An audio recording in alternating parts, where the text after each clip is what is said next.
বাইরে থেকে হবে খুবই খাস্তা, আর এক কামড় দিলে ভেতরেই পাবেন সুজি আর বাদামের ঠাসা পুর। তো আজকে শেয়ার করছি আপনাদের সাথে পারফেক্ট খাস্তা গুজিয়া রেসিপি। এই গুজিয়া বানানো খুবই সহজ, আর ঘরে থাকা উপকরণ দিয়েই কিন্তু এটা বানিয়ে নেওয়া যায়। আর আমার আজকের রেসিপি দেখার পর যদি আপনারা ট্রাই করেন, আর ট্রাই করার পর ভালো লাগলে অবশ্যই অনুরোধ করব লাইক, শেয়ার এবং সাবস্ক্রাইব করে নেওয়ার জন্য। তো শুরু করছি আমার আজকের রেসিপি। তো প্রথমে আমি ময়দাটা মেখে নিচ্ছি। আপনারা চাইলে কিন্তু আটা ময়দা মিশিয়েও করে নিতে পারেন, তবে ময়দা দিয়ে করলে এই গুজিয়াগুলো বেশি খাস্তা হয়। তো আমি একটা বড় মিক্সিং বোলের মধ্যে বড় 2 কাপ দিয়ে দিলাম ময়দা, আর দিয়ে দিলাম ছোট হাফ চামচ লবণ। এবার দিয়ে দিচ্ছি বড় 2 চামচের মতো ঘি। ঘি দিয়ে ময়ানটা দিলে কিন্তু গুজিয়াগুলো খুবই খাস্তা হয়, তবে আপনারা চাইলে সাদা তেল আর ঘি মিশিয়েও করে নিতে পারেন। লবণ আর ঘিটা দিয়ে ময়দার সাথে ভালো করে মিশিয়ে নিতে হবে। তারপর অল্প অল্প করে জল দিয়ে একটা ডো তৈরি করে নেব। ময়দাতে তেল বা ঘি যেটাই দেবেন সেটা কিন্তু খুব বেশি দেবেন না।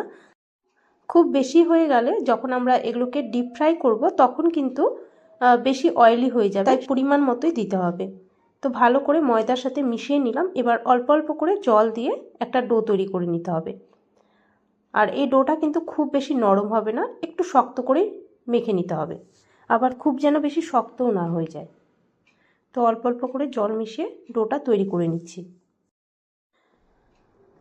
তো ময়দা মাখাটা দেখুন আমার হয়ে গেছে। এবার ঢাকা দিয়ে এটাকে রেখে দিচ্ছি, আর ততক্ষণ আমি স্টাফিংটা রেডি করে নেব। তো মিক্সিং জারে আমি অল্প দিয়ে দিচ্ছি চিনে বাদাম, আর দিয়ে দিচ্ছি 10 থেকে 12টা কাজু বাদাম। তো হালকা একটু গুঁড়ো করে নেব, খুব যেন বেশি গুঁড়ো না হয়, একটু দানা থাকলে খেতে ভালো লাগবে।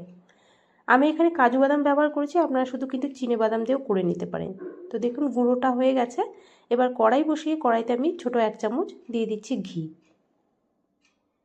ঘিটা গলে গেলে এবার দিয়ে দেব যেই গুঁড়ো করে রেখেছিলাম বাদাম, সেই বাদামগুলো দিয়ে দিচ্ছি। দিয়ে 3 থেকে 4 মিনিট লো টু মিডিয়াম ফ্লেমে এগুলোকে একটু ভেজে নিতে হবে, বা যতক্ষণ না পর্যন্ত বাদামের কাঁচা ভাবটা চলে যাচ্ছে ততক্ষণ এটাকে একটু ভেজে নিতে হবে। বাদামটা ভাজতে ভাজতে দেখবেন বাদামের কালারটাও কিন্তু চেঞ্জ হয়ে আসবে। ঠিক যখন এরকম ভাজতে ভাজতে কালারটা চলে আসবে তারপর কিন্তু গ্যাসটা অফ করে দিতে হবে। গ্যাসটা অফ করে দিচ্ছি, দিয়ে একটা প্লেটের মধ্যে নামিয়ে নিচ্ছি। গ্যাসটাকে আবারও অন করে দেব। অন করে কড়াইটা আবারও বসিয়ে দিচ্ছি। কড়াইতে আরও দিয়ে দিচ্ছি প্রায় ছোট 2 চামচ ঘি, আর ঘিয়ের সাথে আমি অল্প দিয়ে দিচ্ছি সাদা তেল। সাদা তেল আর ঘিটা ভালো করে মিশিয়ে নিচ্ছি। এর মধ্যে আমি সুজিটাকে এখন ভেজে নেব। আপনারা চাইলে কিন্তু শুধু ঘিতেও এই সুজিটাকে ভেজে নিতে পারেন। এবার দিয়ে দিচ্ছি প্রায় হাফ কাপের থেকে একটু বেশি সুজি। গুজিয়ার ভেতরে যে স্টাফিংটা দেওয়া হয় সেটা কিন্তু অনেক রকমভাবে করা হয়। অনেকেই সুজি দিয়ে করেন, আবার অনেকে নারকেল দিয়ে করেন, আবার অনেকে খোয়া ক্ষীর দিয়ে বানিয়ে থাকেন। তো আমি আজকে সুজি দিয়েই বানাচ্ছি। এর আগেও আমি আপনাদের সাথে খোয়া ক্ষীর দিয়ে শেয়ার করেছিলাম গুজিয়ার রেসিপি। আজকে আমি স্টাফিংটা সুজি দিয়েই বানাচ্ছি। তো সুজিটাকে কিন্তু একদম লাল করে ভেজে নিতে হবে, মানে বিস্কুটের যে কালারটা আছে ঠিক সেইভাবে সুজিটাকেও ভেজে নিতে হবে।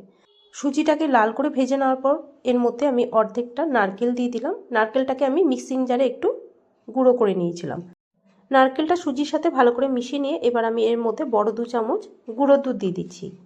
যেহেতু খোয়া ক্ষীর ব্যবহার করছি না, তাই অল্প যদি গুঁড়ো দুধ ব্যবহার করা হয় তাহলে কিন্তু এর টেস্টটা খুব ভালো আসে। তো ভালো করে মিশিয়ে নিলাম। প্রায় 2-3 মিনিট আরও নেড়ে চেড়ে আমি একটা পাত্রের মধ্যে নামিয়ে রেখে দিচ্ছি। পুরো ঠান্ডা করে কিন্তু এটাকে নামিয়ে নিলাম। আর অন্যদিকে আমি মিক্সিং জারে প্রায় হাফ কাপ চিনি একটু গুঁড়ো করে নিচ্ছি, আর এর সাথে 2টো এলাচও দিয়ে দিচ্ছি।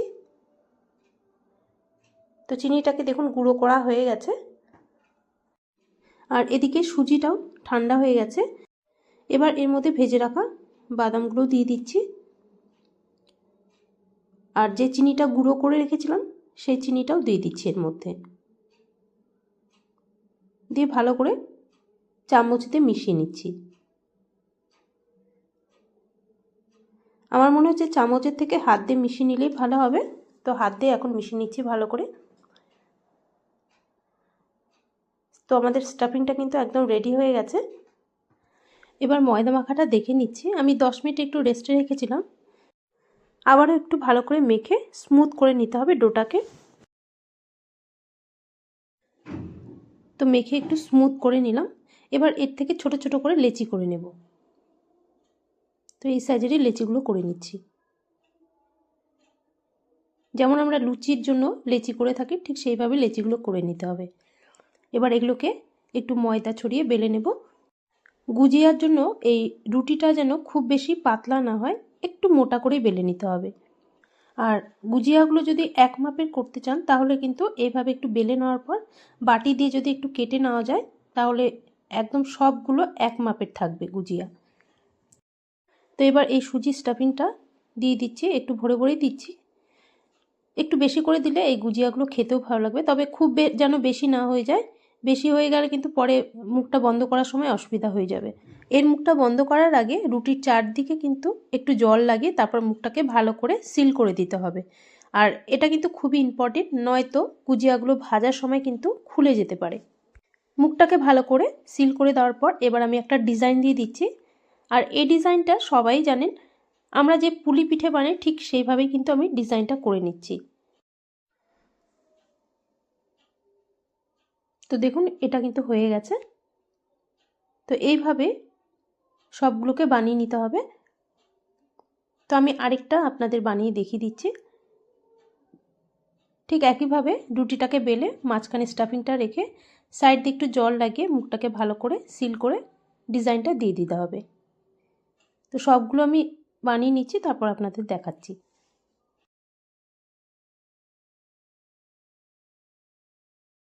তো এটা আমার হয়ে গেছে। তো এইভাবে আমি সবগুলো বানিয়ে নিলাম। এবার এগুলোকে ফ্রাই করে নিতে হবে। তো কড়াইতে আমি আগেই তেল বসিয়ে দিয়েছি গরম হতে। তেলটা যেন খুব গরম বেশি না হয়ে যায়, মানে একদম তেল থেকে যে ধোঁয়া ওঠে সেরকম যেন গরম না হয়। হালকা গরম হলে তারপর কিন্তু একটা একটা করে গুজিয়াগুলো ছেড়ে দিতে হবে। যতটা কড়াইতে দেওয়া যাবে ততটা দিয়ে গুজিয়াগুলো ভেজে নিতে হবে।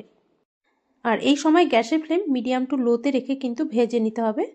মানে প্রথম দিকে মিডিয়ামে রেখে তারপর একদম লো ফ্লেমে এগুলোকে ভেজে নিতে হবে। আর গুজিয়াগুলো দেওয়ার সাথে সাথে কিন্তু উল্টাতে গেলে ভেঙে যেতে পারে, তাই একটু সেট হয়ে যাওয়ার পর তারপর উল্টিয়ে নিতে হবে। তো এইভাবে উল্টিয়ে পাল্টিয়ে দেখুন গোল্ডেন ব্রাউন করে আমি সব ভেজে তুলে নিচ্ছি। এখন এক ব্যাচ আমার ভাজা হয়ে গেছে, আরেক ব্যাচ ভেজে নিচ্ছি। প্রথম ব্যাচের গুজিয়াগুলো ভাজার সময় আমি সাথে সাথে উল্টিয়ে নিয়েছিলাম, সেজন্য একটা গুজিয়া থেকে কিন্তু একটু স্টাফিংটা বেরিয়ে গেছে। তো যাই হোক, তেলটা আমি পরিষ্কার করে আবার দ্বিতীয় ব্যাচটাও ভেজে নিলাম। এবার তৃতীয় ব্যাচটাও ভেজে নিচ্ছি একইভাবে। তো এইভাবে দেখুন লো ফ্লেমে যদি ভাজা যায় তাহলে কিন্তু একদম কালারটা ঠিকঠাক আসবে, মানে প্রত্যেকটা একই কালার আসবে। তো গুজিয়াগুলো আমার সব ভাজা হয়ে গেছে। আর দেখুন কতটা খাস্তা হয়েছে গুজিয়াগুলো, দেখে হয়তো বোঝাই যাচ্ছে, আওয়াজ শুনে হয়তো বোঝাই যাচ্ছে কতটা খাস্তা হয়েছে। আর খেতে কিন্তু খুব ভালো লাগে এই সুজির গুজিয়াগুলো। একবার হলেও ট্রাই করে দেখুন বাড়িতে। এই গুজিয়াগুলো আপনারা একটু বেশি করে বানিয়েও কিন্তু 1 মাসের জন্য রেখে দিতে পারেন স্টোর করে, তারপর যখন ইচ্ছে তখন খেতে পারেন, একটুকু খারাপ হবে না। যেহেতু ভেতরে স্টাফিংটা আমি সুজি দিয়ে বানিয়েছি, যদি আপনারা ক্ষীর দিয়ে বানান মানে খোয়া ক্ষীর, তাহলে কিন্তু 2 সপ্তাহ পর্যন্ত রেখে আপনারা খেতে পারেন। এর থেকে বেশি রাখলে খারাপ হয়ে যেতে পারে। আজ তাহলে এই পর্যন্তই। দেখা হচ্ছে তাহলে আপনাদের সাথে আবার নেক্সট একটা ভিডিওতে।